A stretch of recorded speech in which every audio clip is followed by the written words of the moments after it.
Well, thank you for sitting down with 7 News about this new announcement. Earlier this year, your department started an investigation into 5 Northern Virginia school systems. We're talking Alexandria City Public Schools, Arlington Public Schools, Prince William County Public Schools, Fairfax County Public Schools, and Loudoun County Public Schools. There was a complaint that there were allegations based on discrimination on the basis of sex. You have now concluded that investigation at the Department of Education. What did you find? We found that they were in violation, and they were at first unwilling to make any adjustments in this, and so we told them that we would give them some time, 10 days. We gave them what we expected that they would do, which they needed to change these policies of allowing boys in women's intimate facilities. And just the common sense aspect of this and the decency aspect of this, where boys are in girls' bathrooms or locker rooms because they claimed their gender identity as females. And it's just is not, it's not decent, number one, and it's just also making girls feel vulnerable. They don't want to sit there and have boys watch them undress, or to have boys undress in front of them. And these are high schools that we're talking about. So these are really young men and women in these locker rooms. And so we feel that they have to change that policy. They cannot allow them to come into the locker rooms, and they have to apologize for it. And so we're expecting that. And if they don't comply in the 10 days, then it will be forwarded to the Department of Justice. We mean business about this. Title IX is very important. And women and girls fought for a long time to be able to have the rights to have their own sports, their own changing and intimate facilities, and they won, and it's the law. And so we need to abide by the law.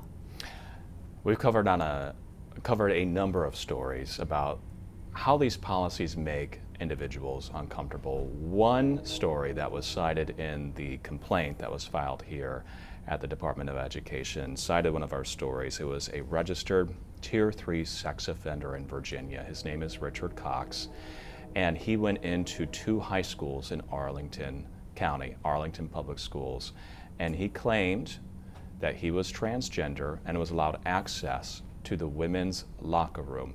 And these 2 high schools, they have pools open to the public after school hours, so that's when it happened, but still the policy in the school system remained. He was allowed to go in there, and according to police and witnesses, that man exposed himself to women and girls, young girls, 8, 9 years old, when they were taking swim classes and changing after swim classes. When you hear that story, what's your reaction that a registered sex offender was able to use these policies to gain access to women and girls? Doesn't just fly in the face of common sense, for number one, when you just think about that. And picture if you are a parent, of these girls. And this is allowed to happen, but especially a known sex offender. It's just wrong. It's patently wrong. It's dangerous, and it has to be stopped. And we have to get state legislatures to change these rules.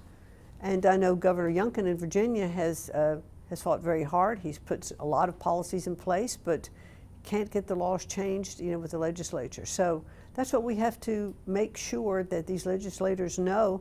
This is the law, and we have to abide by it. If Loudoun County Public Schools and the other 4 Northern Virginia school districts choose to keep their existing locker room and bathroom policies, despite your call and the federal government's call, what happens? For instance, are you going to withhold federal funding to these schools? That is an option, and they are at risk of losing that federal funding.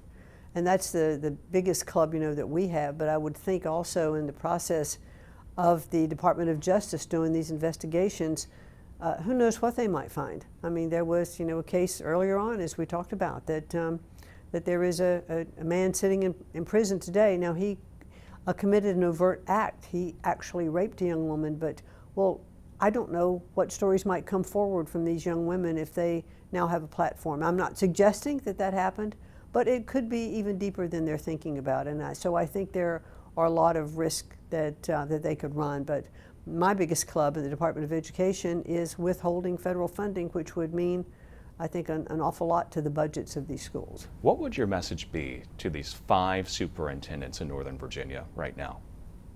Obey the law. Title IX is the law. I mean, it was just, recently the Biden administration's interpretation of Title IX was overturned.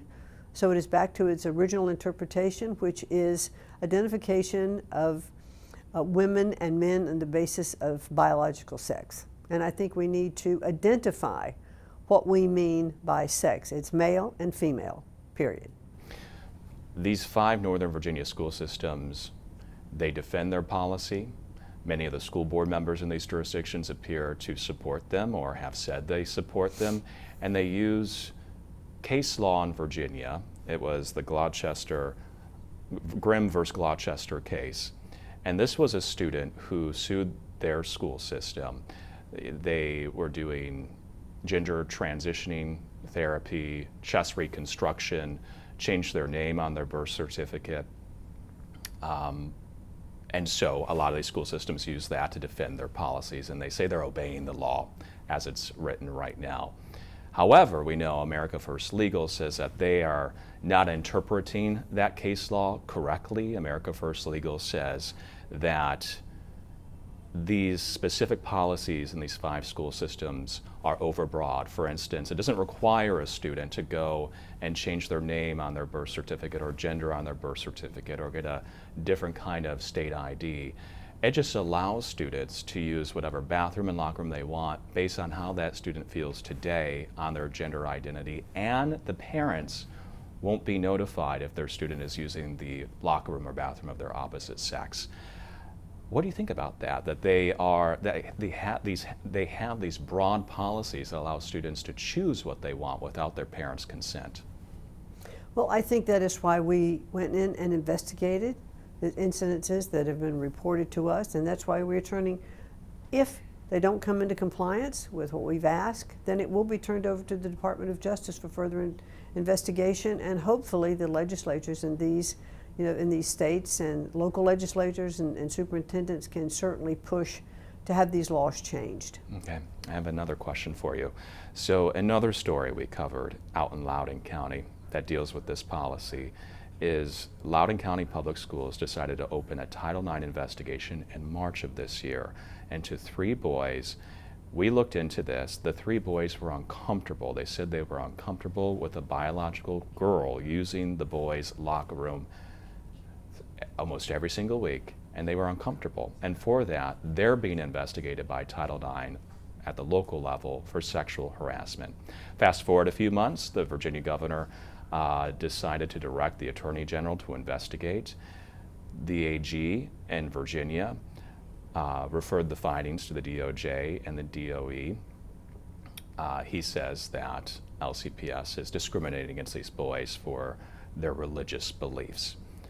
But I asked one of the parents this morning, if you had a question for someone in power and leadership like yourself, what would that question be surrounding that situation? And this is what the parent said.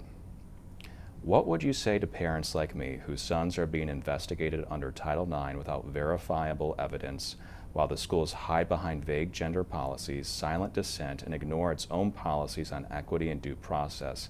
Doesn't this represent a dangerous erosion of parental rights and public trust in our institutions, is her question. Well, I certainly think it should be thoroughly investigated. It sounds, on its face unfair. I'm not familiar with the case, and it might still be under investigation here, so I would really like not to comment on it further. That's okay. And just to end this, it's been 6 months. You've done a lot in 6 months. Anything else you'd like to highlight? Well, I'm really proud of the work that we've been doing so far at the Department of Education, and I think our Title IX work is some of it that I'm most proud of, with the University of Pennsylvania coming forward and stripping titles that have been earned by, by men participating in women's sports. They sent letters of apologies to the women. They've restored those titles to the women who should have won those titles to begin with. So I'm really proud, that was a big accomplishment for us, and we'll continue more. Thank you for your time. Thank you.